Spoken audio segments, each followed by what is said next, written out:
Welcome to Slothful Slumber, the podcast where we transform the vast knowledge of the internet into a gentle lullaby for your mind. I'm your host, Luna Dreamwell, and I'm here to guide you on a journey to tranquility through the soothing cadence of Wikipedia articles. Each episode will delve into the most wonderfully mundane and sleep-inducing topics, helping you drift off into a realm of serene dreams. So find your comfortable space, close your eyes, and let the dull hum of information carry you into a restful slumber.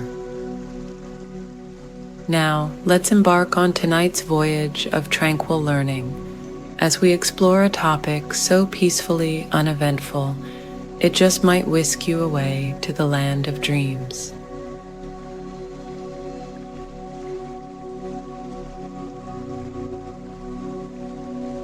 This Wikipedia article is titled Caroline Herschel. Caroline Lucretia Herschel, born the 16th of March 1750, died the 9th of January 1848, was a German-born British astronomer whose most significant contributions to astronomy were the discoveries of several comets, including the periodic comet 35P/Herschel-Rigollet, which bears her name. She was the younger sister of astronomer William Herschel, with whom she worked throughout her career. She was the first woman to receive a salary as a scientist, and the first woman in England to hold a government position. She was also the first woman to publish scientific findings in the Philosophical Transactions of the Royal Society, to be awarded a gold medal of the Royal Astronomical Society, 1828, and to be named an honorary member of the Royal Astronomical Society, 1835, with Mary Somerville. She was named an honorary member of the Royal Irish Academy, 1838. The King of Prussia presented her with a gold medal for science on the occasion of her 96th birthday, 1846. Early life. Caroline Lucretia Herschel was born in the town of Hanover, Germany, on the 16th of March, 1750. She was the 8th child and 4th daughter of Isaac Herschel, 1707 to 1767, a self-taught oboist, and his wife, Anna Ilse Moritzen, 1710 to 1792. The Herschel family originated from Pirna in Saxony, near Dresden. Isaac became a bandmaster in the Hanoverian Foot Guards, whom he first joined in 1731, and was away with his regiment for substantial periods. He became ill after the Battle of Dettingen, part of the War of the Austrian Succession, in 1743 and never recovered fully. He suffered a weak constitution, chronic pain, and asthma for the remainder of his life. The oldest of their daughters, Sophia, was 16 years older and the only surviving girl besides Caroline. She married when Caroline was 5, which resulted in the younger girl being tasked with much of the household drudgery. Caroline and the other children received a cursory education, learning to read and write and little more. Her father attempted to educate her at home, but his efforts were more successful with the boys. At the age of 10, Caroline was struck with a severe case of typhus, which stunted her growth, such that she never grew taller than 4 feet 3 inches, 1.3 meters. She suffered vision loss in her left eye as a result of her illness. Her family assumed that she would never marry, and her mother felt it best that she trained to be a house servant rather than become educated in accordance with her father's wishes. Her father sometimes took advantage of her mother's absence by tutoring her individually, or including her in her brother's lessons, such as violin. Caroline was briefly allowed to learn dressmaking.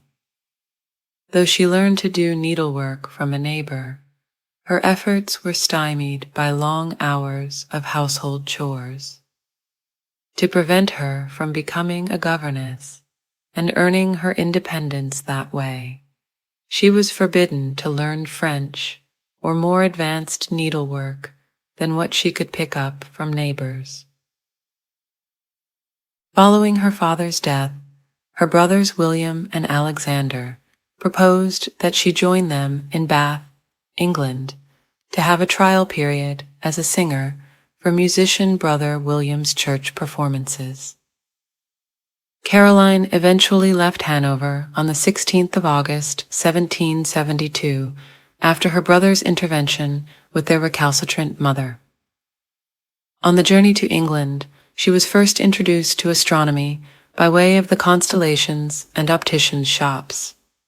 In Bath, she took on the responsibilities of running William's household and began learning to sing. William had established himself as an organist and music teacher at 19 New King Street, Bath, now the Herschel Museum of Astronomy. He was also the choir master of the Octagon Chapel. William was busy with his musical career and became fairly busy organizing public concerts. Caroline did not blend in with the local society and made few friends, but was finally able to indulge her desire to learn and took regular singing, English, and arithmetic lessons from her brother and dance lessons from a local teacher. She also learned to play the harpsichord and eventually became an integral part in William's musical performances at small gatherings. She became the principal singer at his oratorio concerts and acquired such a reputation as a vocalist that she was offered an engagement for the Birmingham Festival after a performance of Handel's Messiah in April 1778, where she was the first soloist. She declined to sing for any conductor but William, and after that performance, her career as a singer began to decline. Caroline was subsequently replaced as a performer by distinguished soloists from outside the area, because William wished to spend less time in rehearsals to focus on astronomy. Transition to astronomy. When William became increasingly interested in astronomy, transforming himself from a musician to an astronomer, Caroline again supported his efforts. She said somewhat bitterly in her memoir, "I did nothing for my brother but what a well-trained puppy dog would have done, that is to say, I did what he commanded me." Ultimately, though, she became interested in astronomy and enjoyed her work.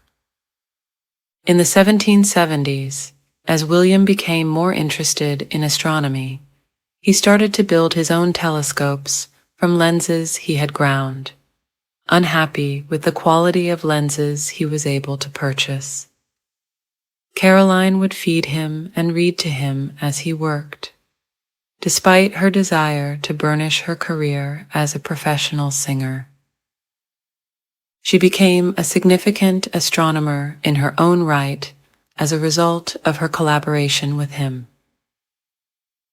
The Herschels moved to a new house in March 1781 after their millinery business failed, and Caroline was guarding the leftover stock on the 13th of March, the night that William discovered the planet Uranus. Though he mistook it for a comet, his discovery proved the superiority of his new telescope. Caroline and William gave their last musical performance in 1782, when her brother accepted the private office of court astronomer to King George III. The last few months of their musical career had been a shambles and were critically panned. Astronomical career. First discoveries and catalogue. William's interest in astronomy started as a hobby to pass time at night. At breakfast the next day, he would give an impromptu lecture on what he had learned the night before. Caroline became as interested as William, stating that she was much hindered in my practice by my help being continually wanted in the execution of the various astronomical contrivances. William became known for his work on high-performance telescopes, and Caroline found herself supporting his efforts. Caroline spent many hours polishing mirrors and mounting telescopes in order to maximize the amount of light captured. She learned to copy astronomical catalogs and other publications that William had borrowed. She also learned to record, reduce, and organize her brother's astronomical observations. She recognized that this work demanded speed, precision, and accuracy. Caroline was asked to move from the high culture of Bath to the relative backwater of Datchet in 1782, a small town near Windsor Castle, where William would be on hand to entertain royal guests. He presumed that Caroline would become his assistant, a role she did not initially accept. She was unhappy with the accommodations they had taken. The house they rented for 3 years had a leaky ceiling, and Caroline described it as the ruins of a place. She was also aghast at the prices in the city, and the fact that their domestic servant was imprisoned for theft at the time of her arrival. While William worked on a catalogue of 3,000 stars, studied double stars, and attempted to discover the cause of Mira's and Algol's variability, Caroline was asked to sweep the sky, meticulously moving through the sky in strips to search for interesting objects. She was unhappy with this task at the beginning of her work, longing for the culture of Bath and feeling isolated and lonely, but gradually developed a love for the work. On the 28th of August, 1782, Caroline initiated her first record book. She inscribed the first 3 opening pages. This is what I call the bills and records of my comets and letters, and books of observations. This, along with 2 subsequent books, currently belong to the Herschel Trove at the Royal Astronomical Society in London. On the 26th of February, 1783, Caroline made her first discovery. She had found a nebula that was not included in the Messier catalogue. That same night, she independently discovered Messier 110, NGC 205, the second companion of the Andromeda Galaxy. William then began to search himself for nebulae, sensing that there were many discoveries to be made. Caroline was relegated to a ladder on William's 20-foot reflector, attempting impossible measurements of double stars. William quickly realized his method of searching for nebulae was inefficient, and he required an assistant to keep records. Naturally, he turned to Caroline, but it was not till the last 2 months of the same year before I felt the least encouragement for spending the starlight nights on a grass plot covered with dew or hoar-frost, without a human being near enough to be within call. In the summer of 1783, William finished building a comet-searching telescope for Caroline, which she began to use immediately. Beginning in October 1783, the Herschels used a 20-foot reflecting telescope to search for nebulae. Initially, William attempted to both observe and record objects, but this too was inefficient, and he again turned to Caroline. She sat by a window inside. William shouted his observations, and Caroline recorded. This was not a simple clerical task, however, because she would have to use John Flamsteed's catalog to identify the star William used as a reference point for the nebulae. In 1798, Caroline presented to the Royal Society an index to John Flamsteed's observations, together with a catalogue of 560 stars omitted from the British catalogue and a list of the errata in that publication. Because Flamsteed's catalogue was organized by constellation, it was less useful to the Herschels, so Caroline created her own catalogue organized by North Polar distance. The following morning, Caroline would go over her notes and write up formal observations, which she called Minding the Heavens. Comets. During 1786 to 1797, she discovered 8 comets, the first on the 1st of August 1786, while her brother was away and she was using his telescope.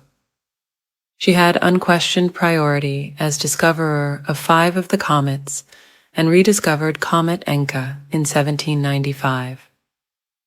5 of her comets were published in Philosophical Transactions. A packet of paper bearing the superscription, "This is what I call the bills and receipts of my comets," contains some data connected with the discovery of each of these objects. William was summoned to Windsor Castle to demonstrate Caroline's comet to the royal family. William recorded this phenomenon himself, terming it "my sister's comet." Caroline Herschel is often credited as the first woman to discover a comet. However, Maria Kirch discovered a comet in the early 1700s, but is often overlooked because at the time the discovery was attributed to her husband, Gottfried Kirch. She wrote a letter to the astronomer Royal Neville Maskelyne to announce the discovery of her second comet. In December 1788, Maskelyne wrote back congratulating her. The third comet was discovered on the 7th of January 1790, and the fourth one on the 17th of April 1790.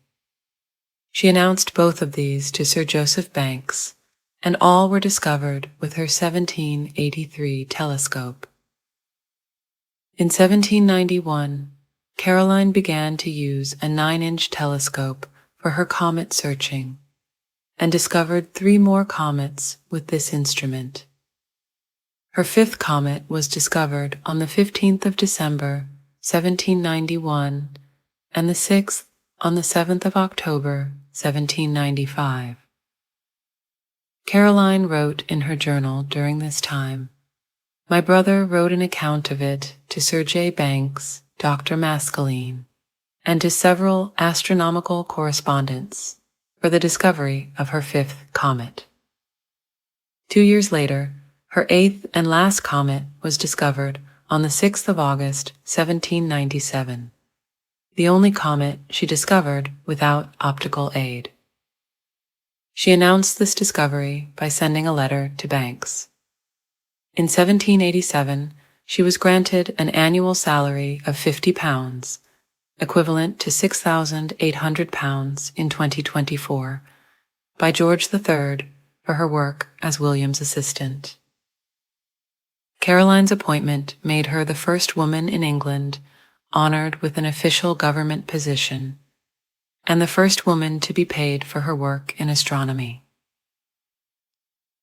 In 1797, William's observations had shown that there were a great many discrepancies in the star catalogue published by John Flamsteed, which was difficult to use because it had been published as 2 volumes, the catalogue proper and a volume of original observations, and contained many errors. William realized that he needed a proper cross-index to properly explore these differences, but was reluctant to devote time to it at the expense of his more interesting astronomical activities. He therefore recommended to Caroline that she undertake the task, which ultimately took 20 months. The resulting catalogue of stars, taken from Mr. Flamsteed's observations, contained in the second volume of the Historia Coelestis, and not inserted in the British catalogue, was published by the Royal Society in 1798 and contained an index of every observation of every star made by Flamsteed, a list of errata, and a list of more than 560 stars that had not been included. In 1825, Caroline donated the works of Flamsteed to the Royal Academy of Göttingen. Relationship with William. Throughout her writings, she repeatedly made it clear that she desired to earn an independent wage and be able to support herself. When the Crown began paying her for her assistance to her brother in 1787, she became the first woman, at a time when even men rarely received wages for scientific enterprises, to receive a salary for services to science. Her pension was £50 a year, and it was the first money that Caroline had ever earned in her own right. When William married a rich widow, Mary Pitt, née Baldwin, in 1788, the union caused tension in the brother-sister relationship. Caroline has been referred to as a bitter, jealous woman who worshipped her brother and resented those who invaded their domestic lives. In his book, The Age of Wonder, Richard Holmes is more sympathetic to Caroline's position, noting that the change was in many respects negative for Caroline.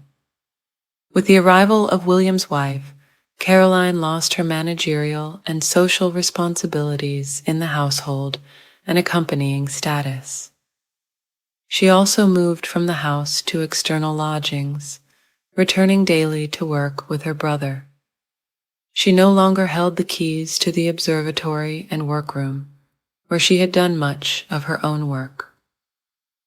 As she destroyed her journals from 1788 to 1798, her feelings about the period are not entirely known. In August 1799, Caroline was independently recognized for her work when she spent a week in Greenwich as a guest of the royal family. Barthélemy Faujas de Saint-Fond indicated she and her brother continued working well during this period. When her brother and his family were away from home, she often returned there to take care of it for them. In later life, she and Lady Herschel exchanged affectionate letters, and she became deeply attached to her nephew, astronomer John Herschel. William's marriage likely led to Caroline becoming more independent of her brother and more a figure in her own right. Caroline made many discoveries independently of William and continued to work solo on many of the astronomical projects which contributed to her rise to fame. New General Catalogue. In 1802, the Royal Society published Caroline's Catalogue in its Philosophical Transactions of the Royal Society, under William's name. This listed around 500 new nebulae and clusters to the already known 2,000.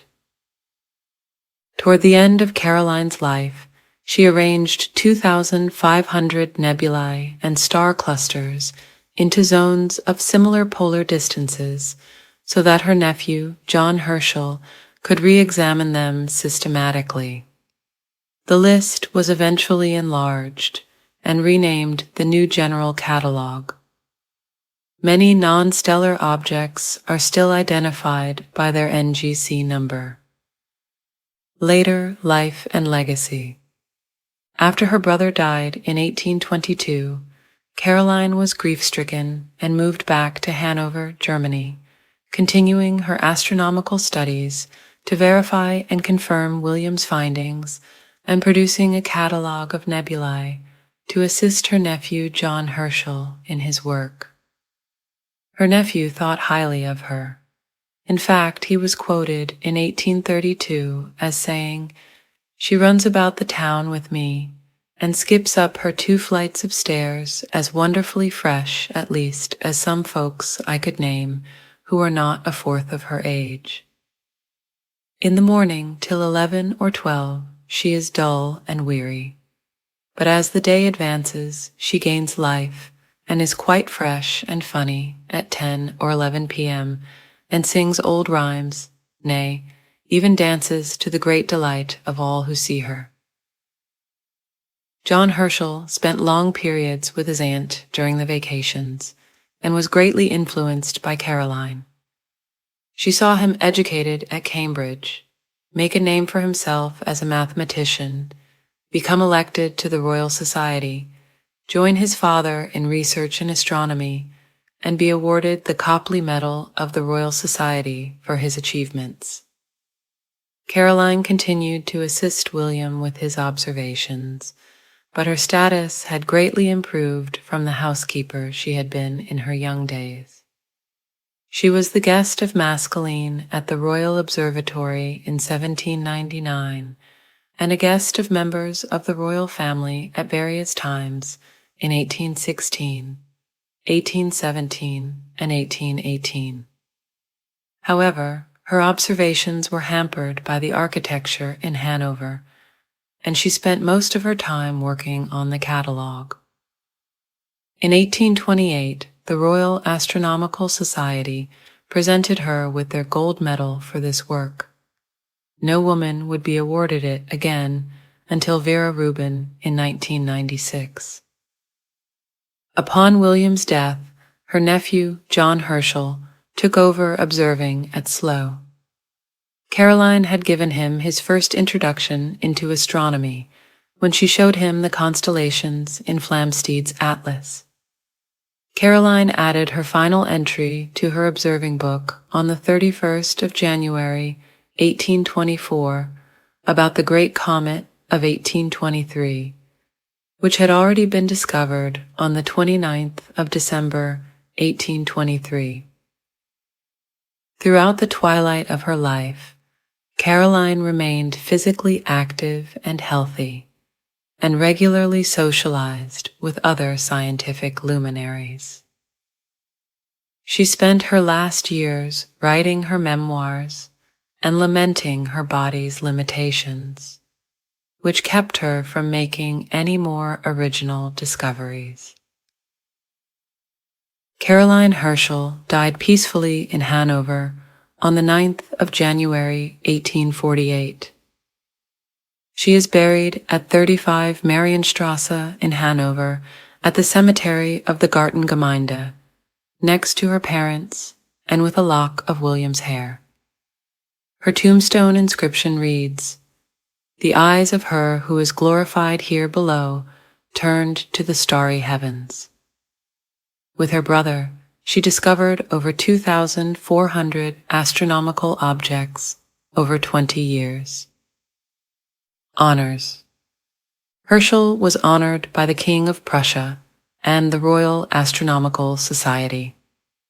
The gold medal from the Astronomical Society was awarded to her in 1828 for her recent reduction to January 1800 of the 2500 nebulae discovered by her illustrious brother, which may be considered as the completion of a series of exertions probably unparalleled, either in magnitude or importance, in the annals of astronomical labor. She completed this work after her brother's death and her move to Hanover. The Royal Astronomical Society elected her an honorary member in 1835, along with Mary Somerville. They were the first female members. She was also elected as an honorary member of the Royal Irish Academy in Dublin in 1838. In 1846, at the age of 96, she was awarded a gold medal for science by the King of Prussia, conveyed to her by Alexander von Humboldt, in recognition of the valuable services rendered to astronomy by you, as the fellow worker of your immortal brother, Sir William Herschel, by discoveries, observations, and laborious calculations. The asteroid 281 Lucretia, discovered 1888, was named after Caroline's second given name, and the crater C. Herschel on the Moon is named after her. The open clusters NGC 2360, Caroline's cluster, and NGC 7789, Caroline's rose, are unofficially nicknamed in her honor. On the 6th of November 2020, a satellite named after her, NewSat-10 or Caroline, COSPAR 2020-079b, was launched into space. Adrian Rich's 1968 poem, Planetarium, celebrates Caroline Herschel's life and scientific achievements. Judy Chicago's 1969 artwork, The Dinner Party, which celebrates historical women who have made extraordinary contributions, features a place setting for Caroline Herschel. Google honored her with a Google Doodle on her 266th birthday, the 16th of March 2016. In 2023, the 57 densely handwritten pages of her diary were put on display in the music room of the Herschel Museum of Astronomy in Bath, the same place that Herschel resided. The documents cost the museum £108,000, making it by far the institution's most expensive acquisition. Her earned salary from King George III made her the first known professional female astronomer. The diary documents her life in the years 1755 to 1775, the years of Herschel's childhood in Hanover, that included a large family which produced an ample number of musicians, and leading up to her first years living in Bath.